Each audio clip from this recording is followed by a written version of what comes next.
Welcome to my channel. आज की इस वीडियो में मैं आपको सिखाने वाला हूं कि आप कोस्टा रिका के विजिट वीज़े के लिए किस तरह अप्लाई कर सकते हो।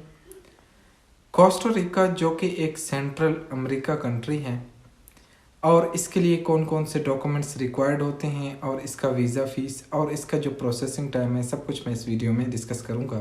सबसे इम्पोर्टेंट बात कि आपने ये वीडियो बिल्कुल भी स्किप नहीं करना। हो सकता है कि कोई भी इम्पोर्टेंट पार्ट मिस हो जाए। और ना ही आपने किसी भी एजेंट को हायर करना है और ना आपने किसी को भी कोई एक पैसा देना है।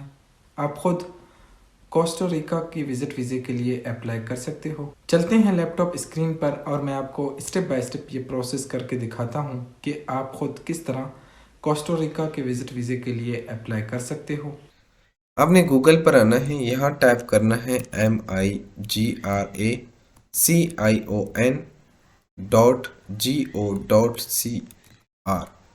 आपने इंटर करना है। ये आप देख सकते हो, ये है कोस्टा रिका का ऑफिशियल वेबसाइट। आपने इस वेबसाइट पर आना है, बाकी आपने किसी भी वेबसाइट पर नहीं जाना। ये इनकी ऑफिशियल वेबसाइट है। आपने इसी वेबसाइट पर आना है, बाकी आपने किसी भी वेबसाइट पर नहीं जाना। आप जैसे इस वेबसाइट पर आ गए, इसको स्पेनिश से इंग्लिश में आपने ट्रांसलेट करना है।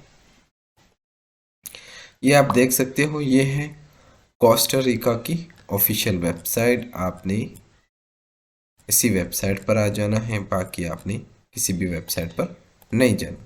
आप जैसे इस वेबसाइट पर आ गए, फिर उसके बाद आ जाना है फैमिलियर पर। फिर उसके बाद आपने वीज़ा पर आ जाना है, आपकी मर्ज़ी। अदरवाइज़ आपने नीचे आकर, ये आप देख सकते हो, ये है वीज़ा। आपने यहाँ पर आ जाना है वीज़ा पर। अब जैसे वीज़ा पर आ गए, अच्छा पहले तो मैं आपको ये क्लियर कर देता हूँ इसकी रिक्वायरमेंट्स, इसकी क्या क्या रिक्वायरमेंट्स हैं। आपने यहाँ पर आकर रिक्वायरमेंट्स फॉर एंट्री आपने ये एक मरतबा पढ़ लेना है अच्छी तरह से। कोस्टा रिका की को क्या क्या रिक्वायरमेंट्स हैं। आपके पास वैलिड पासपोर्ट हो, आपके पास प्रूफ ऑफ, अच्छा इसके हालांकि कोई भी वो नहीं बताता US डॉलर। आपके पास जो है ना मिनिमम $100 होना लाजमी है अगर आप मतलब कि स्टे करना चाहते हैं। हालांकि वो कई जो कंट्रीज़ हैं, किसी भी कंट्रीज़ में डिस्क्राइब नहीं होता कि आपके पास कितना मतलब कि प्रूफ ऑफ डॉक्यूमेंट वो होना चाहिए, स्टेटमेंट। लेकिन कोस्टा रिका में इसने ये डिफ़ाइन भी किया हुआ है कि आपके पास मिनिमम 100, मैं आपको यही रिकमेंड करूँगा कि आपके पास मिनिमम 500 होना लाजमी है। 500 US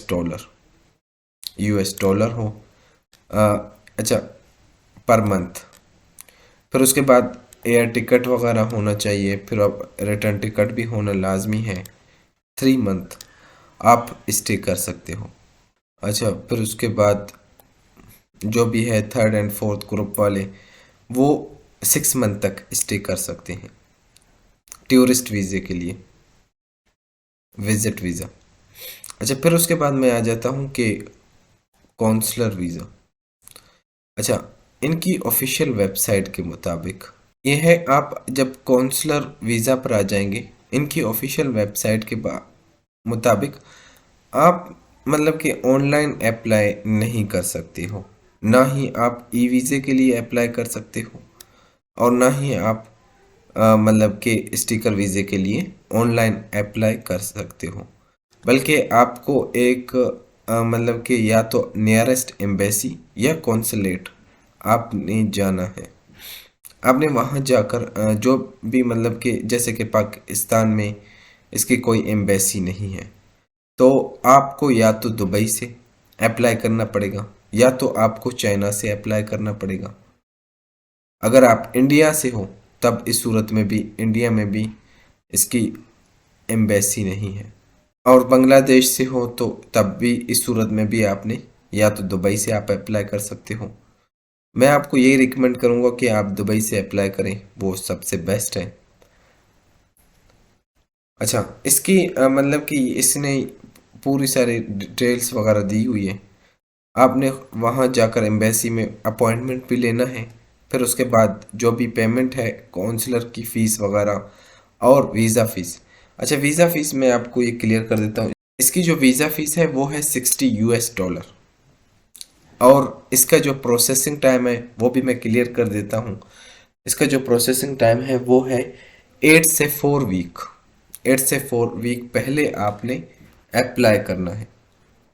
ट्रैवल करने से पहले आपने अप्लाई करना है। अच्छा, इसकी पेमेंट सब कुछ ये होगा।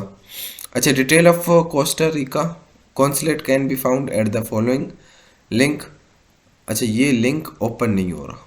उसके बाद आ जाता है रिक्वायरमेंट्स। जब आप एम्बेसी चले जाएंगे या कॉन्सुलेट चले जाएंगे, अच्छा, फिर उसके बाद एप्लीकेशन जो आपको वो प्रोवाइड करेंगे, जिसमें आपने एज पर पासपोर्ट ही लिखना है। आपने अपना फुल नेम, आपने नेशनलिटी लिखना है, आपने पासपोर्ट नंबर लिखना है, प्लेस ऑफ रेसिडेंस लिखना है और रीज़न ऑफ ट्रिप लिखना है कि आपने क्यों मतलब कि कोस्टा रिका आना चाहते हो, आपने वो लिखना है।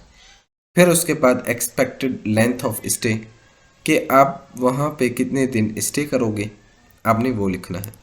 फिर उसके बाद place and approximate date of the arrival and departure कि आपने कब आना है, आपने वो डेट लिखना है। और फिर उसके बाद आपने कब लीव करना है कंट्री, आपने वो डेट, मंथ और ईयर आपने वो लिखना है एप्लीकेशन में। फिर उसके बाद वीज़ा एप्लीकेशन में। फिर उसके बाद प्रोफेशन आपने लिखना है अपना कि आप क्या काम करते हो, आपने वो लिखना है। और ऑक्यूपेशन कि आप क्या काम करते हो। प्रोफेशन एंड ऑक्यूपेशन ये दोनों एक ही है। टीचर हो, डॉक्टर हो, इंजीनियर हो, व्हाट्सएवर जो भी हो आपने वो लिखना है। फिर उसके बाद एग्जैक्ट एड्रेस आपने लिखना है कि आप वहाँ कोस्टा रिका में कहाँ स्टे करोगे। आपने जो भी होटल वगैरह बुकिंग किया होगा ऑनलाइन कोस्टा रिका में, वो आपने अपना एड्रेस, वो एड्रेस वगैरह आपने लिखना है। फिर उसके बाद आपने date of birth and place वगैरह आपने लिखना है। फिर उसके बाद फैक्स टू रिसीव नोटिफिकेशन। फिर उसके बाद आपको जो भी है आपने अपना ईमेल वगैरह आपने वो लिखना है। फिर उसके बाद डेट लिखना है कि आप जिस दिन आप अप्लाई करेंगे, आपने डॉक्यूमेंट्स वगैरह एम्बेसी या कॉन्सुलेट में सबमिट करेंगे, आपने वो डेट लिखना है। फिर उसके आगे आपने सिग्नेचर करना है।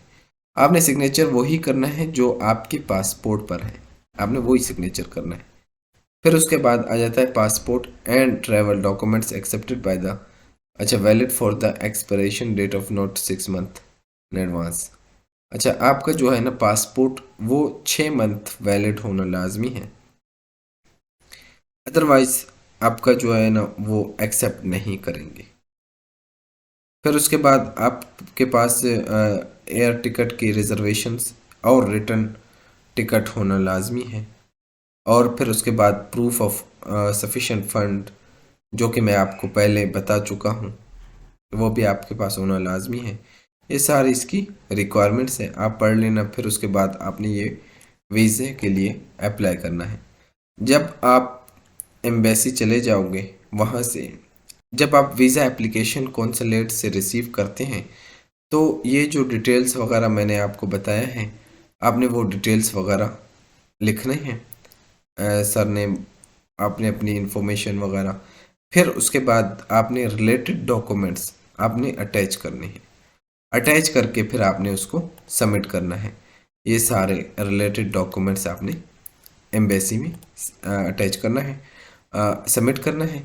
सबमिट करने के बाद फिर आपको एक मेल आएगा या तो आपको कॉल करके बुलाया जाएगा कि आप आ जाएं, आपका स्टिकर वीज़ा लग गया है या डिनाई हुआ है। और समटाइम्स इंटरव्यू भी कंडक्ट करते हैं कि रीज़न ये पूछता है कि आप क्यों जाना चाहते हो, किस लिए जाना चाहते हो और क्या मेन रीज़न है, बस जस्ट यही। और प्रूफ करना पड़ता है कि आपने वाकई वापस भी आना है कि नहीं। आपने ये प्रूफ करना है कि बिल्कुल मैंने ज़रूर वापस आना है। फिर उसके बाद आपको वीज़ा दे दिया जाएगा। That's all. अगर आपको ये वीडियो हेल्पफुल लगी हो तो आपसे ये रिक्वेस्ट है कि मेरी वीडियो को लाइक और चैनल को सब्सक्राइब करें। सबसे इम्पोर्टेंट बात कि कोस्टारिका के विजिट वीज़े के लिए कौन कौन से डॉक्यूमेंट्स रिक्वायर्ड होते हैं। Visa application form, passport size photos, white background, CNIC copy, cover letter, invitation letter, hotel booking, flight reservations, bank statement, visa fee receipt. That's all.